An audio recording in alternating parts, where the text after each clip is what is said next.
bienaventurado el varón a quien Jehová no, a quien Jehová lo declara que no es culpable.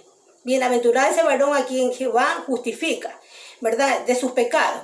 Entonces esto pasó, mis amados, que una vez que el Señor, Jehová de los ejércitos, busca desde antes de la fundación del mundo o predestina a muchas personas, que ya les voy a decir cuántas personas son, pero que yo no sé quiénes serán, los predestina para que sean coherederos del reino milenial de 1000 años del Señor Jesucristo, para que estén allá donde esté Él, estén juntamente con Él como reyes y sacerdotes, repito.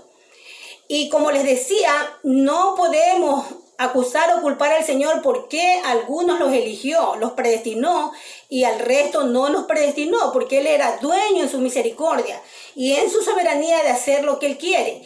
Porque otra vez les repito, mis amados, nosotros, toda la humanidad, estábamos destituida y nadie era digno, no éramos nadie una perita en dulce. Entonces el Señor tuvo que elegir, porque tenía que elegir a alguien, ese era el plan de Él. Algunos los justificó y los predestinó para que llegaran firmes. Por eso dice la palabra que el que empezó la obra la terminará, y Él es fiel para que esa persona no se pierda.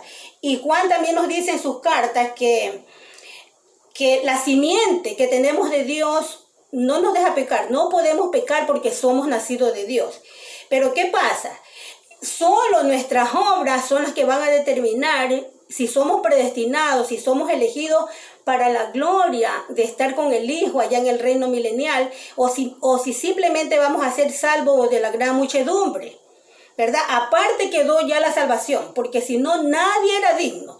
Si el Señor no hubiera muerto en la cruz y no nos hubiera reconciliado, no podíamos hacer las otras fases de la salvación, que era la predestinación y la salvación. Entonces, ¿qué pasa? Que gracias a esa, repito, a esa gran reconciliación, es necesario que yo vuelva, así sea yo incongruente, y que vuelva yo a hacer hincapié en esto, que fuimos predestinados por este maravilloso plan, pero que no ameritaba por nuestras obras ni porque fuéramos más buenos que otras personas. Aquí, cuando yo hice este estudio, me di cuenta que yo había fallado en muchas apreciaciones acerca de esta predestinación y de la salvación. Yo pensé que Dios predestinaba a las personas por su gran misericordia, o porque estas personas predestinadas eran de alguna manera mejorcitas que las otras. Y no es así, porque el Señor dice aquí en su palabra, que ya les leí en Tito, que Él a todas las personas les dio la salvación, y que encerró a toda la humanidad en desobediencia para que la salvación fuera del Padre y del Hijo y no de nosotros, para que fuera por gracia y por fe. Y pues ya nos damos cuenta que a los que predestinó, a los primeros que predestinó y que fueron llamados, por eso dice muchos llamados y pocos escogidos. A los primeros predestinados y llamados fueron los 12 apóstoles. Y recordemos que entre esos llamados estuvo Judas. Y ese fue el hijo de perdición que se perdió cuando Jesucristo dijo: Padre, de los que me has visto, ninguno se perdió, solo el hijo de perdición. Porque él ya estaba desde antes de la fundación del mundo destinado para esa labor. Y no es porque Dios, aquí en esto sí hay algo muy distinto acerca de la predestinación y de la salvación. La Biblia nos dice que Judas no es porque Dios lo haya elegido para hacer lo malo, porque la Biblia dice que él ya venía predispuesto con la maldad en su corazón. Y el Señor Jesucristo dijo en la cuando hizo la Santa Cena, dice, añada maldad sobre su maldad. O sea, que nadie puede ser opositor o anticristo al Hijo y al Padre si no es porque ya tiene añadida maldad, ya viene con esa maldad en su corazón para ser uno de los rechazados. Se añade maldad cuando ya hay maldad en ese corazón. Por eso es que el diablo no puede tomarnos en una concupiscencia que nuestro ser no tenga. Yo ya les he dicho en muchos videos.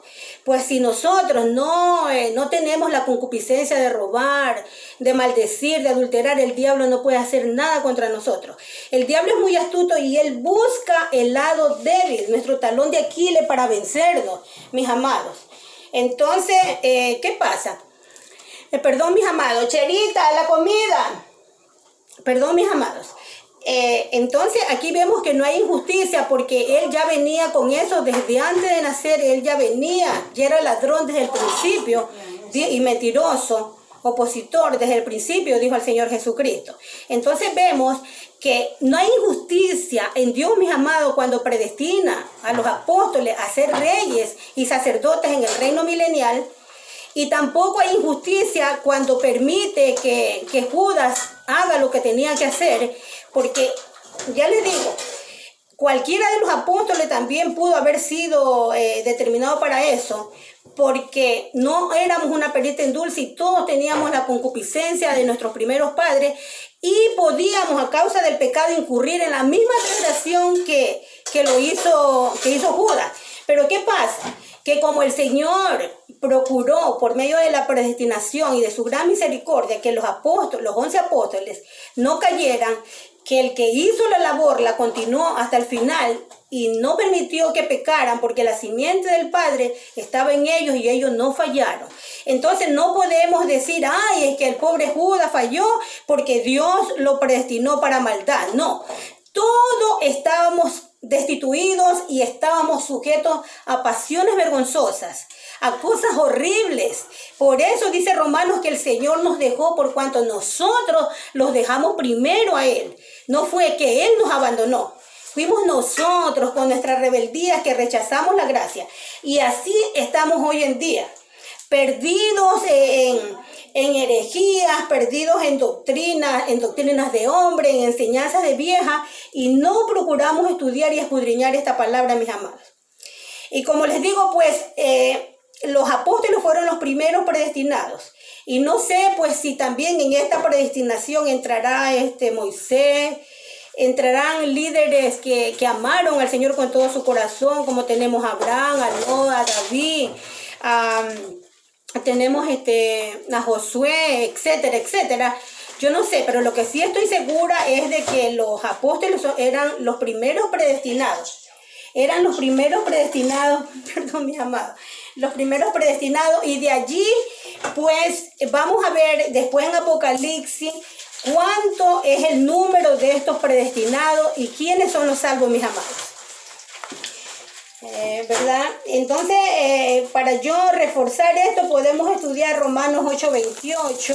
Rapidito, mis amados, me estoy extendiendo, pero es muy importante este tema. Romanos 8:28. Dice, Romanos 8:28 dice, y sabemos que a los que aman a Dios, todas las cosas les ayudan a bien. Esto es, a los que conforme a su propósito son llamados.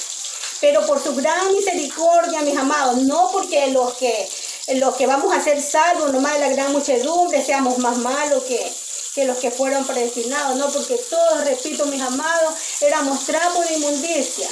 Éramos una perita llena de gusanos, mis amados. No había ningún ser especial.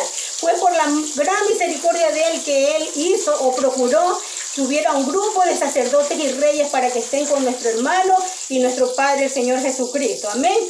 Entonces entendamos este misterio para que no nos sintamos relegados, tristes, mis amados, porque el Señor, el amor de Él es tan grande que abarca para toda la humanidad los que van a ser salvados, y por supuesto que va a haber personas que van a ser tiradas al lago de fuego. Eso es indiscutible y serán la mayoría, mis amados. Entonces, pues le dije que estábamos leyendo 8:28 y el 30, ¿ven? Dice, y a los que predestinó, a estos también llamó, y a los que llamó, a estos también justificó, y a los que justificó, a estos también glorificó.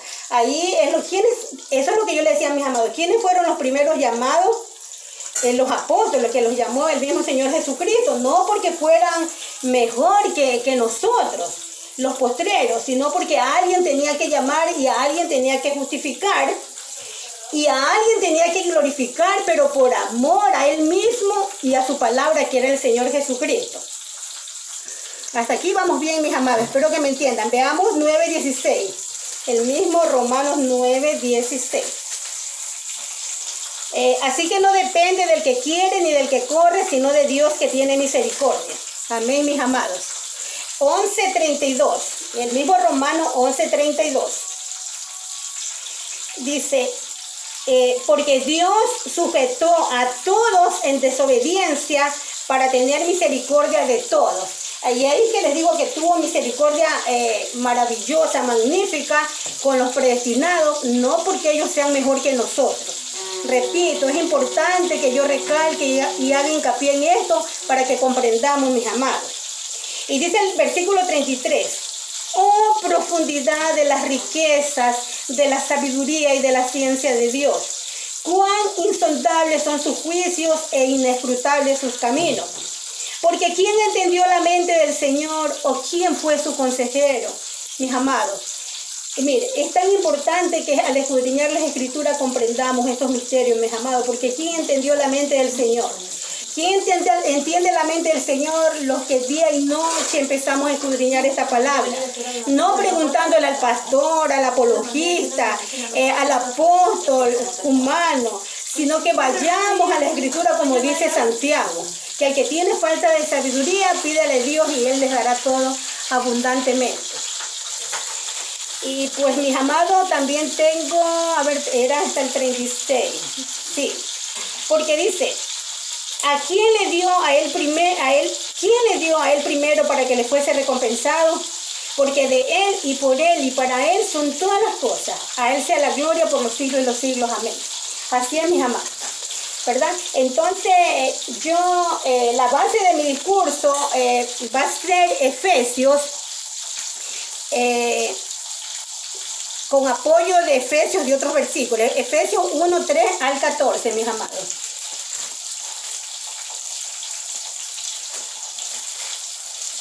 Ay, Dios mío, que pueda hacerlo rápido, Padre, para que después ustedes no se me cansen, que no me escuchan. Dice el 1:3, Efesios 1:3, dice, bendito sea el Dios y Padre de nuestro Señor Jesucristo, que nos bendijo con toda bendición espiritual en los lugares celestiales en Cristo. El versículo 4, mis amados, por eso estoy reforzando con esto, dice, según nos escogió en Él, antes de la fundación del mundo, para que fuésemos santos y sin mancha delante de Él, en amor, habiéndonos predestinado para ser adoptados hijos suyos por medio de Jesucristo, según el puro afecto de su voluntad, amados. Pero ¿qué acontece aquí en esto, mis amados? Que repito, el Señor nos dejó la gran incógnita para que todos luchemos, para que nadie se sienta mal, nadie se sienta menos, y nadie se sienta el elegido. Porque recordemos que cuando la mamá de los hijos de Zebedeo le dijo al Señor que Señor, ¿por qué no haces que mis hijos se sienten uno a tu derecha y otro a tu izquierda? Y Jesucristo dijo que esa potestad no era de Él, de dar lugares. Entonces no podemos decir que nosotros hemos sido los predestinados, los 144,000, porque ese es el número de los predestinados, y no es que yo sea testigo de Jehová, sino que la Biblia lo dice, y en tal caso, si este fuera un concepto, una doctrina de los testigos de Jehová, entonces pues las Escrituras y yo soy, o Jehová, sería testigo de Jehová. Pero eso está escrito aparte de lo que han estudiado los testigos de Jehová, que ellos dicen que ellos son parte de los 144,000, que el esclavo fiel y discreto que los dirige van a ser los reyes y sacerdotes, y que muchos hermanos testigos de Jehová que han muerto ya están gozando en el reino milenial, porque para ellos dice que ya el reino milenial ya está allá, porque el Señor Jesucristo vino en 1914 en una forma invisible. Entonces pues ya todo está cumplido. Yo no sé para qué ellas siguen estudiando, para qué siguen predicando, ¿ya? Entonces no podemos decir maldita la persona que le diga a otra persona yo soy uno de los predestinados. No, porque esa es la esperanza que tenemos todos, de ser salvos, incluso de ser salvos nomás, no de ser predestinados. Porque aquí está una gran confusión, que los grandes apologistas bíblicos han puesto como una cortina que Dios le ha permitido para encerrar la salvación en cosas que no son, y que se creen todos los que están en las iglesias, se creen ellos los predestinados, los únicos salvos, y el resto de las personas que no van a sus iglesias, pentecostales, arminianas, calvinistas, esos van a ir al fuego eterno, al lago de fuego. Ellos no son salvos.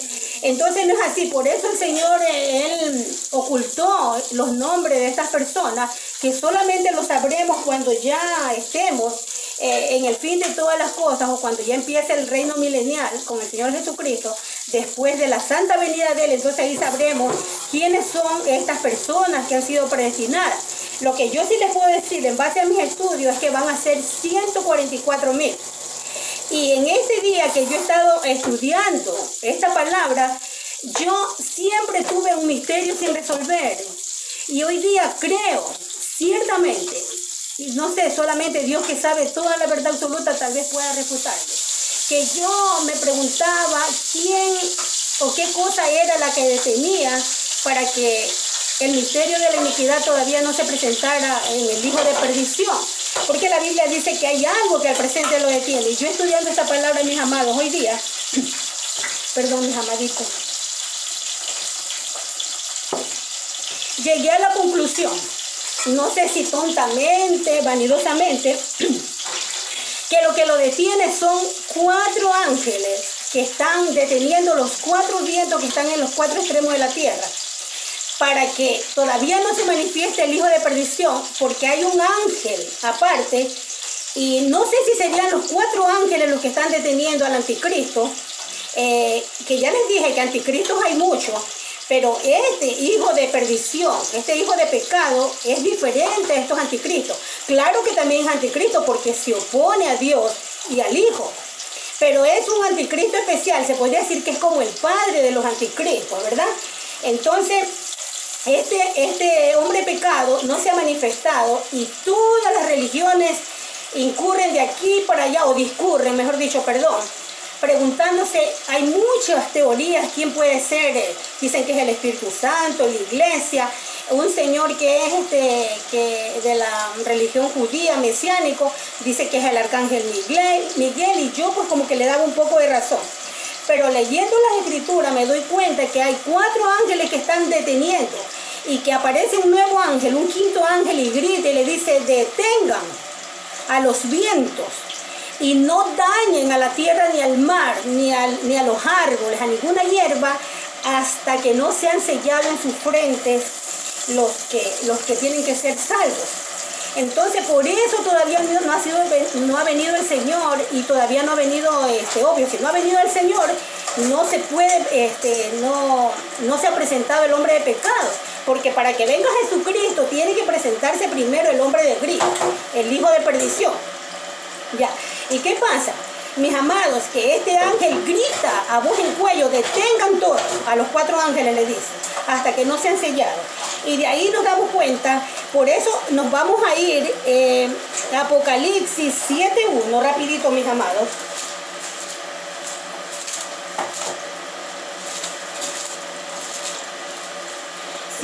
Dice, tiene como título, a pesar que yo no soy muy amante de decir los títulos, porque estos títulos son humanos, sin embargo ahorita es valedero. Dice, 7:1 dice, después de esto vi a 4 ángeles en pie sobre los 4 ángulos de la tierra, que detenían los 4 vientos de la tierra, para que no soplase viento alguno sobre la tierra, ni sobre el mar, ni sobre ningún árbol. El versículo 2. Vi también a otro ángel, bueno, quizás podría ser el Miguel, ¿no es cierto? No sé, porque aquí no lo dice, que subía de donde sale el sol, y tenía el sello, mis amados. Pónganle algo muy llamativo a estas palabras, mis amados, en su corazón. Dice, y tenía el sello del Dios vivo, y clamó a gran voz a los 4 ángeles, a quienes se les había dado el poder de hacer daño a la tierra y al mar, diciendo, no hagáis daño a la tierra ni al mar, ni a los árboles, hasta que hayamos sellado en su frente a los siervos de nuestro Dios. Dice, y oí el número de los sellados, 144,000 sellados de todas las tribus de Israel. Y aquí, amados, prosigue el apóstol Juan enumerándonos todas las tribus de los hijos de Jacob. Pero hay algo muy raro que yo se los dejo de tarea para mis hermanos apologistas y para todos esos eruditos bíblicos con todo mi amor. No como un desafío cualquiera, sino como en amor para que aprendan a discernir la verdadera palabra del Señor. Aquí Juan, Jesucristo nos enumera por medio de Juan, que dice que los sellados van a ser 12,000 de cada tribu de Jacob. Y que por eso muchos eruditos dicen que entonces no vamos a hacer de los gentiles los sellados. Por ejemplo, los testigos de Jehová dicen eso, ¿ya? Porque son de las tribus de los hijos de Jacob, ¿verdad? Pero hay algo raro aquí, que se los dejo de tarea, mis amados. En el versículo 6, capítulo 7, versículo 6 dice, de la tribu de Aser, 12,000 sellados, de la tribu de Neftalí, 12,000 sellados, de la tribu de Manasés, 12,000 sellados. Y ese es el punto, mis amados. Recordemos que estos sellados van a ser de los hijos de Jacob, de las 12 tribus que eran los hijos de Jacob. Pero ¿qué pasa? Que aquí nos entra un encubierto, un polizonte, que se llama Manasés, que no es hijo de Jacob, sino que es hijo de José. Y se los dejo de tarea. ¿Qué quiere decirnos el Señor con esto, mis amados? Y paso más adelante porque se me está haciendo muy tarde, mis queridos. Ya. Y pues también tengo de apoyo, tengo a Efesios 2:1-3. Pero antes de irnos a Efesios 2:1-3, yo quiero decirles que también el Señor ha procurado la salvación de muchas personas. Y creo que están aquí en 14:1, en Apocalipsis 14:1. Déjenme ver, o si está en otra de las citas. 14:1. Sí, aquí está, dice. No, aquí está hablando en el 14, capítulo 14, está hablando de los sellados. Dice, después miré y aquí el Cordero estaba en pie sobre el monte de Sion y con él 144,000 que tenían el nombre de él y de su padre escrito en la frente. Está en la Biblia. O sea, no está en la Biblia de los testigos de Jehová, esto está en todas las Biblias. Así que si dicen que esta doctrina, esta teoría es de los testigos de Jehová, entonces el Señor Jesucristo es testigo de Jehová.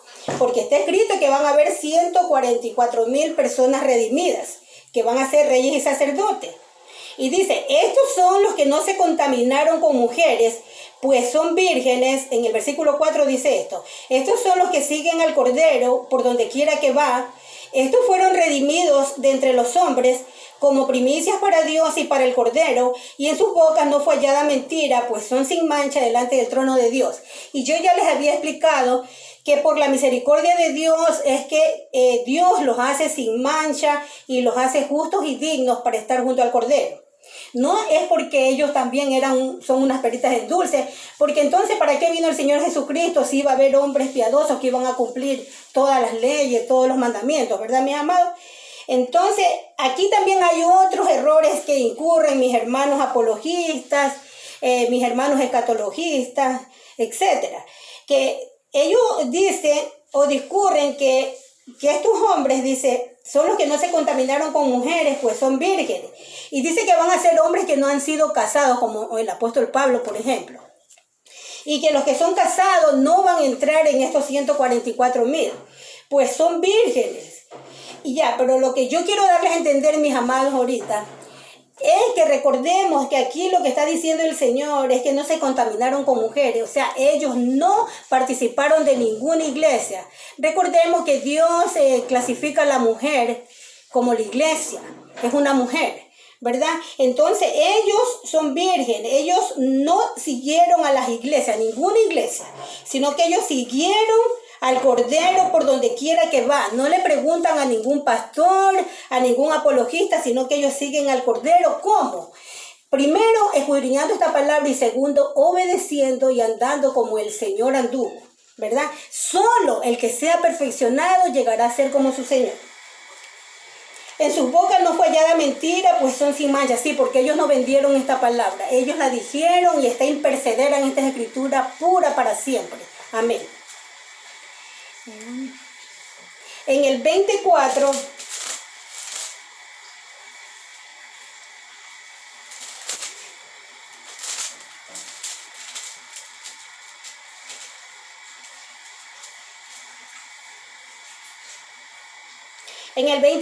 vemos, mis amados, 4:6, que vi tronos y se sentaron sobre ellos los que recibieron facultad de juzgar, y vi las almas de los decapitados por causa del testimonio de Jesús y por la palabra de Dios, los que no habían adorado a la bestia ni a su imagen, y que no recibieron la marca en su frente ni en sus manos, y vivieron y reinaron con Cristo 1000 años. Ellos son los sacerdotes y los reyes, ¿verdad?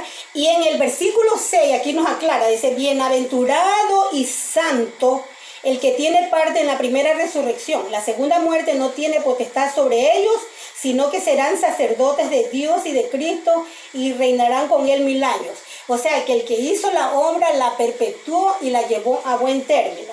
Por la misericordia del Señor, no por obras buenas que estos hombres, estos 144,000 hayan hecho. En este mismo capítulo, en el 9:14, mis amados, voy a proseguir rapidito.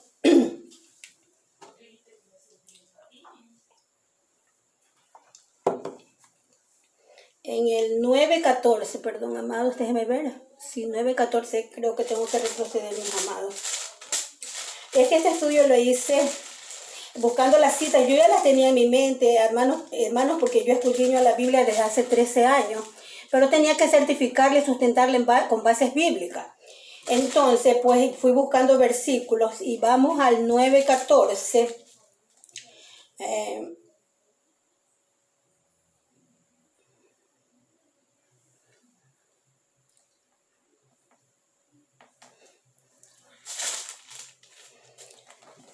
Llamado el nuevo 14 no es la cita que quiero, pero aquí está, ya la recordé. Está en el mismo capítulo 7 donde aparecen los sellados, donde aparecen los 144,000.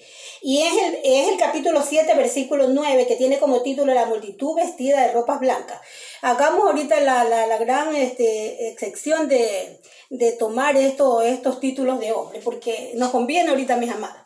Dice, después de esto miré y he aquí una gran multitud, la cual nadie podía contar, de todas naciones y tribus y pueblos y lenguas, que estaban delante del trono y en la presencia del Cordero, vestidos de ropas blancas y con palmas en las manos, y clamaban a gran voz diciendo, la salvación pertenece a nuestro Dios, que está sentado en el trono y al Cordero.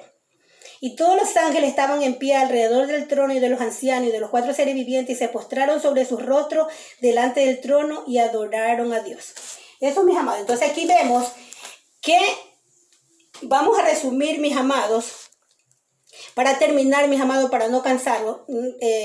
Hagamos como una retrospección, volvamos para atrás, en un resumen de 3 puntos. Primero, la salvación es una vez y para siempre, o sea, la reconciliación. Ya una vez que nosotros, el Señor nos da el Espíritu Santo, nos da a comer de este pan de vida, y si nosotros volvemos atrás como el perro al vómito y la chancha lavada al lodo, ya no existe callado gracia, ya no está la sangre preciosa para volvernos a lavar. Ese callado se rompió. Y está en Zacarías, se rompió. Fue una vez que Dios lo utilizó, lo rompió, lo quebró. Por eso Él murió en la cruz y dijo, consumado es. Y se rasgó el velo en 2, ¿verdad? Porque la salvación venía solo del Padre y del Hijo. Entonces ese es el primer punto de la salvación. La salvación es reconciliación. Y esta reconciliación fue para todos los hombres, como lo dijo Tito. Como lo dice Tito, ay Dios mío, déjeme ver Tito creo que está en el 2:11-14, que la salvación fue para todos los hombres en la gran misericordia de Dios, y en muchas partes más de la Biblia. Está llena de Génesis, Apocalipsis, la salvación de Dios. Si a usted le interesa, búsquela, escudriña las Escrituras. Ahora, el segundo punto, que el Señor en su gran misericordia, en su gran inteligencia, en su gran bondad infinita, Él quería como retribuirle al Hijo por el gran sacrificio, como darle como un premio maravilloso. El primer premio fue que le dio un cuerpo maravilloso, porque recordemos que Él era la palabra. Y él estaba en el seno o en el vientre del Padre, allá en el principio, antes de todas las cosas. Era la palabra. Y recordemos que quien vino a morir por nosotros fue la palabra, que se hizo hombre. No Dios, no el Padre. Fue su palabra, así como yo estoy hablando ahorita, mi palabra, como que si yo tuviera el poder para hacerle un cuerpo a esta palabra y que fuera independiente de mí. Y a pesar de que es independiente de mí, estamos unidas porque es parte de mí. Esta palabra es parte de mí. Yo cada que hablo es como que vomito esta palabra preciosa, a pesar que mis palabras no son preciosas. Pero ahorita que estoy hablando del Señor, del Padre Todopoderoso y del Hijo, benditos son los labios de los que pronuncian palabras verdaderas. Entonces esta palabra que sale ahorita de mis labios es bendecida en el nombre del Señor Jesucristo. Amén, esa es mi confianza. Y entonces, ¿qué pasa? Que esta salvación, como le digo en el segundo punto, fue de que el Señor como que quería premiar a esa gran voluntad que Él dijo, porque a Él nadie lo mandó, sino que Él dijo: he aquí yo vengo, Padre mío, para hacer tu voluntad, como en el rollo del libro está escrito de mí. Entonces, en base a eso, el Padre, Él procuró hacerle algo maravilloso, así como cuando un padre terrenal tiene un hijo bueno y uno lo premia y dice: ¿sabes qué? Te has portado muy bien, has estudiado, te has hecho doctor, arquitecto, ingeniero, qué sé yo, pues yo te voy a dar un carro, te voy a dar una casa. Entonces el Padre de su corazón procura hasta los terrenales darle un premio. Entonces Él le quiso, el mayor premio para Él era que no hubiera muerto en vano, sino que tuviera a 144,000 como Él, para que reinaran y fueran sacerdotes, y juntamente Él y los 144,000 estuvieran allá, en la cima más alta, en el palacio de cristal que el Señor había procurado desde antes de la fundación del mundo, en el Monte Santo, ¿verdad? Entonces, eso es el segundo punto. Para esto tuvo que predestinar a personas, repito, no porque sean mejores que nosotros los postreros o los primeros. No. Todos estábamos reconciliados, dignos de salvación. Fuimos nosotros los que rechazamos esta reconciliación. No hicimos lo del Salmo 116. Ahí está todo el meollo del asunto. No tengo tiempo para leerles Salmo 116. Léalo y van a comprender por qué perecimos y por qué no gozamos de los beneficios de esta reconciliación. No porque Dios nomás hay solamente para una parte de los judíos, para una parte de los gentiles, solo para las iglesias pentecostales, para los mormones no, para los testigos no. La Biblia dice que todas las iglesias tienen personas fieles a Dios, que pese a estar ignorantes en los misterios de Él, no manchan sus vestiduras. Porque recuerden, mis amados, que uno no es salvo por saber, por entender todos los misterios. No es salvo por hablar precioso, por gritar, por zapatear, como Gigi Ávila, como esos grandes, como Dante Gebel, como grandes, como Yesenia Ten, o Zen, no sé, que predican cosas. Yo respeto la labor de ellas, no me meto allá. Nadie puede predicar esta palabra si no ha sido llamada. Porque nadie puede hablar de Jesucristo si Dios no le ha dicho que hable. Ahora, el punto principal es que si son vasos de honra o vasos de deshonra, eso Dios lo sabe allá cuando ya se realicen todas las cosas y sepamos todo ciertamente, porque ahorita en parte conocemos. Todos andamos de aquí para allá sin saber la verdad de esta palabra. Solo es una ínfima cantidad de cositas que el Señor nos permite saber. Poco a poco, porque nuestra mente es tan pequeña que como que explotaría de tanto amor, de tanta sabiduría, mis amados. Entonces, ¿qué pasa? Repito, en la predestinación fue como un regalo